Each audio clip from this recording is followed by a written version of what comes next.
Avez-vous déjà regardé vos enfants dormir, en craignant pour leur avenir? Dans le silence du Fajr, une promesse divine résonne, un secret spirituel, transmis par le Coran, capable de sceller votre lignée contre le besoin. Il est cette heure suspendue où la nuit hésite encore à céder sa place, baignant la pièce d'une douce lumière bleue matinale, presque irréelle, qui sculpte avec délicatesse les ombres du quotidien. Vous êtes là, assis à même le plancher de bois froid, le dos courbé sous le poids de pensées invisibles, enveloppé dans ce silence si dense qu'il en devient assourdissant, écoutant le souffle régulier et paisible de vos enfants endormis dans la pièce voisine, un murmure innocent qui devrait être la mélodie la plus apaisante au monde, mais qui, ce matin précis, résonne en vous comme un rappel angoissant de vos responsabilités. C'est dans cette obscurité intime et étouffante, alors que la ville entière est encore figée dans l'inertie du sommeil, que les tempêtes intérieures se déchaînent avec la plus féroce des violences, semblables à une pluie battante et glaciale qui s'abat sans pitié sur une silhouette solitaire, marchant sans aucun abri, sous le ciel, menaçant de ses propres incertitudes. Vous ressentez physiquement cette oppression, cette boule dure et persistante au creux de l'estomac, cette peur viscérale, muette et lancinante de manquer de l'essentiel, de faillir à votre rôle de protecteur, de voir un jour l'éclat de confiance dans les yeux de ceux que vous aimez se ternir par l'ombre de la privation, une angoisse d'autant plus cruelle, d'autant plus tranchante,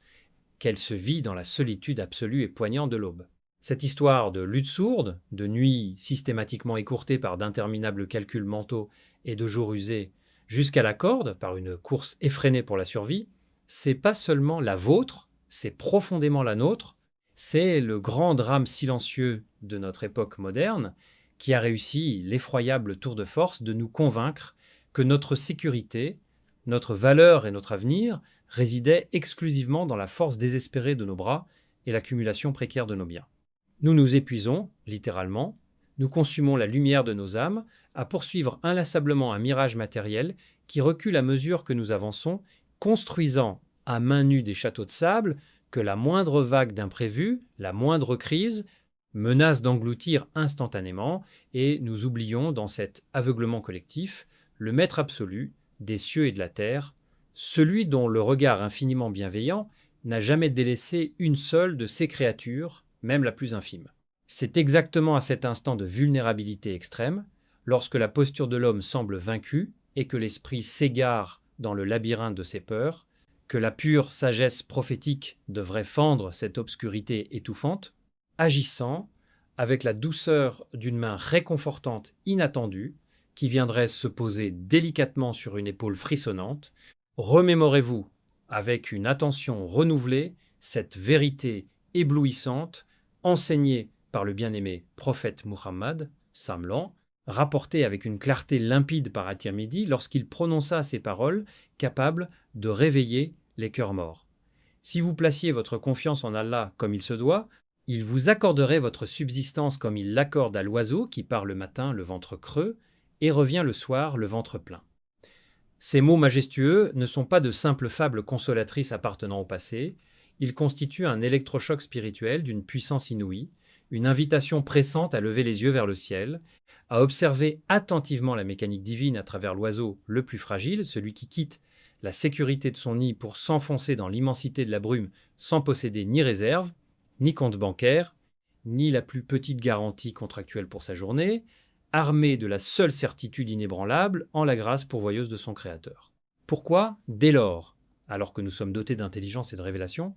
vacillons-nous avec une telle fragilité au premier vent de l'épreuve? Pourquoi permettons-nous à l'illusion trompeuse et pesante de l'effort purement matériel d'éclipser notre certitude spirituelle, jusqu'à nous laisser noyer dans cette mer de doutes asphyxiants? Nous avons tragiquement inversé les lois de l'existence en nous persuadant que c'est l'agitation de nos mains qui forge la subsistance, au lieu d'intégrer au plus profond de nos cellules que notre travail n'est qu'une cause superficielle et que seul Ar-Razak, le grand et unique pourvoyeur, demeure la source intarissable de toute abondance. À cet instant charnière, baigné dans l'atmosphère, suspendu de l'aube naissante, alors que vous venez à peine de redresser votre dos fatigué sur le tapis de prière, que le dernier écho des mots sacrés du Fajr vibre encore sur vos lèvres et que vos paumes reposent, ouvertes et mendiantes, devant vous, votre âme tout entière bascule sur une ligne de crête vertigineuse, violemment tiraillée entre l'attraction gravitationnelle de vos fardeaux terrestres et l'appel irrésistible de la confiance céleste. Le choix qui s'impose à vous dans l'intimité de cette pénombre dépasse de loin la simple journée qui s'annonce. Il s'agit d'un point de bascule existentiel. Allez-vous délibérément choisir de replonger dans les eaux sombres de vos inquiétudes familières, reprenant lourdement sur vos épaules mortelles le sac de pierre que vous aviez pourtant déposé au sol durant votre prosternation la plus humble, ou allez-vous enfin oser le saut de la foi pure, accepter pleinement votre fragilité humaine pour commencer à déverrouiller consciemment les coffres invisibles et inépuisables de la miséricorde divine? Car vous réalisez soudainement, dans la clarté naissante de cette chambre, que le véritable héritage, l'ultime et unique forteresse que vous puissiez véritablement bâtir pour garantir la survie et la noblesse de votre descendance face aux tempêtes de l'existence, n'a strictement rien à voir avec des chiffres éphémères voués à la disparition, mais repose de manière absolue sur la transmission de cette alliance indestructible, puissante et lumineuse avec le souverain des mondes, une prise de conscience foudroyante qui germe juste là, dans cet espace hors du temps où vous attendez le souffle coupé, que la nuit se dissipe totalement pour laisser place au rituel sacré qui s'apprête à redessiner le destin de votre foyer. Alors que les tout premiers rayons dorés du soleil traversent enfin la brume matinale pour frapper délicatement le coin de votre tapis de prière,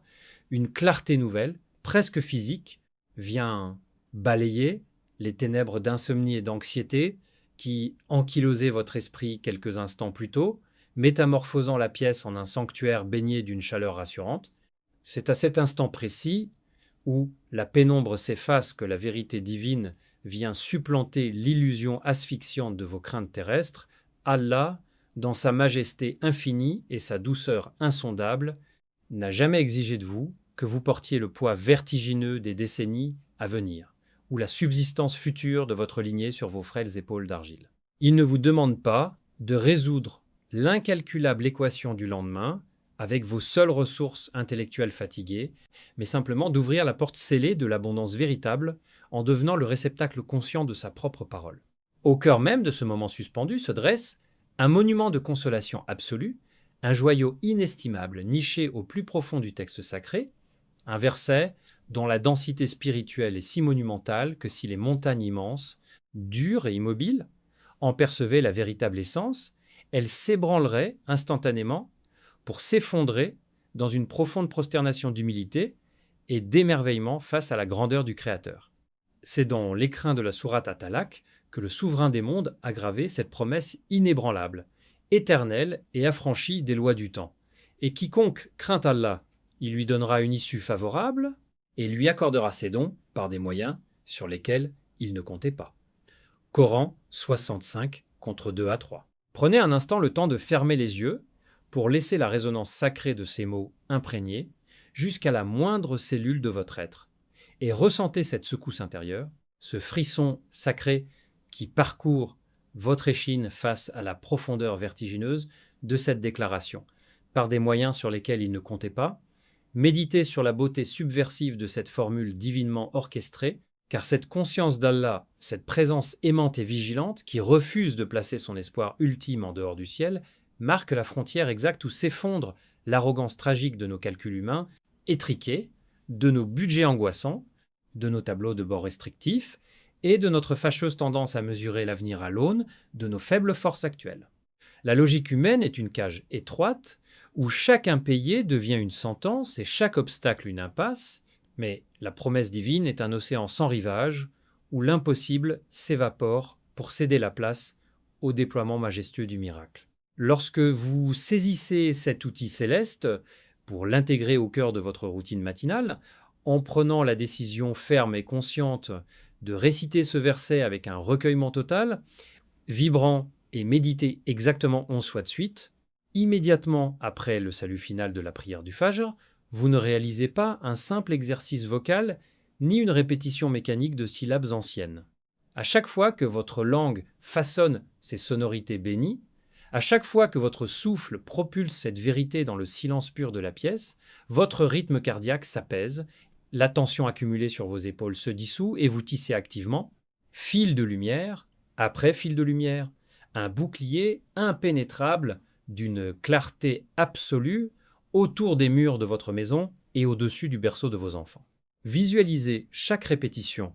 non pas comme un chiffre abstrait égrené machinalement sur la paume de votre main, mais comme une pierre de taille spirituelle vivante et lumineuse que vous posez avec précaution pour élever une forteresse inexpugnable qui traversera les âges,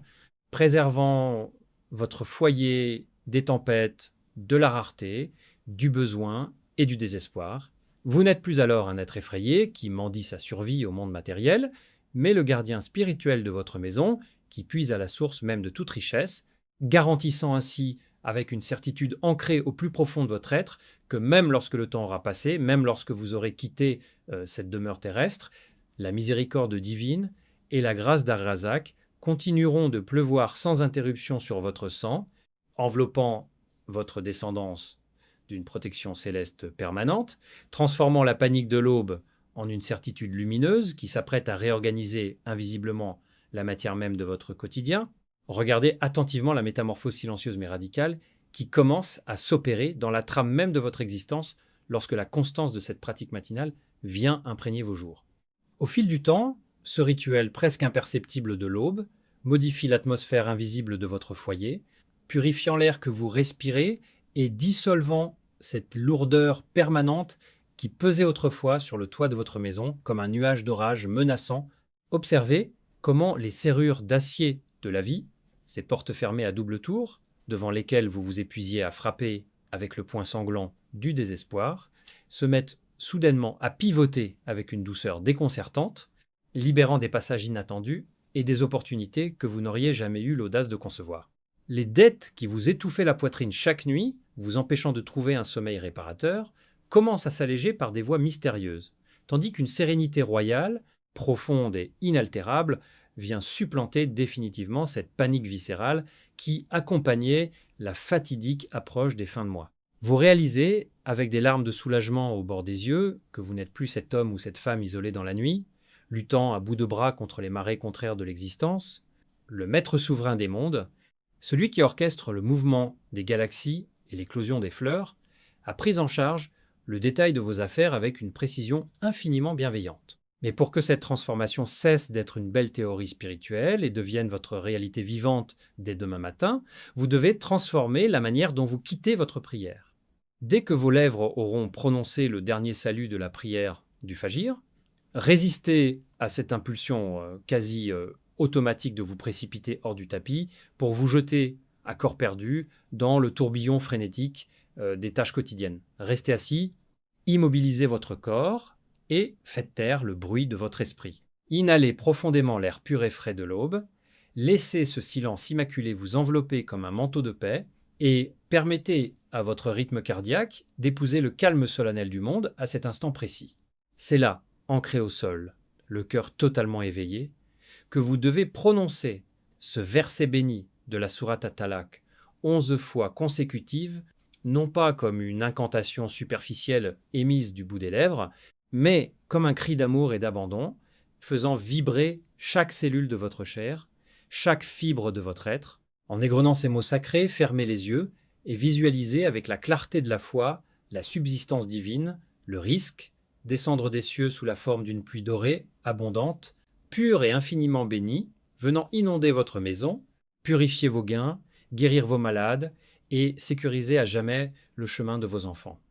Demandez-vous au plus profond de votre conscience. Conservez-vous la certitude absolue et inébranlable que la puissance infinie qui a fendu en deux les flots rugissants de la mer Rouge pour offrir une issue miraculeuse au prophète Moïse face à l'armée de Pharaon possède la capacité absolue de fendre l'océan de vos difficultés financières actuelles, d'écarter la montagne de vos dettes et de faire jaillir la lumière au milieu de vos ténèbres. Ce que vous accomplissez à cet instant n'a rien à voir avec une formule magique ou un rituel superstitieux.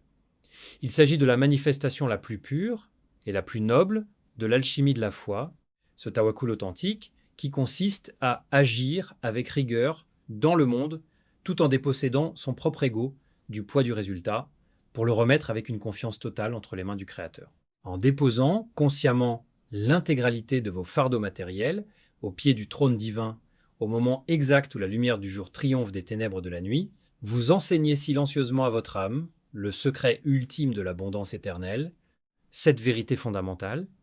qui veut que la véritable pauvreté ne réside jamais dans un portefeuille vide ou un compte en banque ébranlé, mais dans un cœur déserté par la présence d'Allah, car celui qui possède Allah possède tout, et sa lignée ne sera plus jamais victime du besoin. L'histoire de vos peurs terrestres s'achève ici, balayée par la lumière grandissante et rassurante de l'aube. Vous vous levez enfin de votre tapis, non plus comme un être humain effrayé par demain, mais comme un serviteur comblé, puissant de sa foi, dont la lignée entière est placée sous la garde du Tout-Puissant. Oh Allah,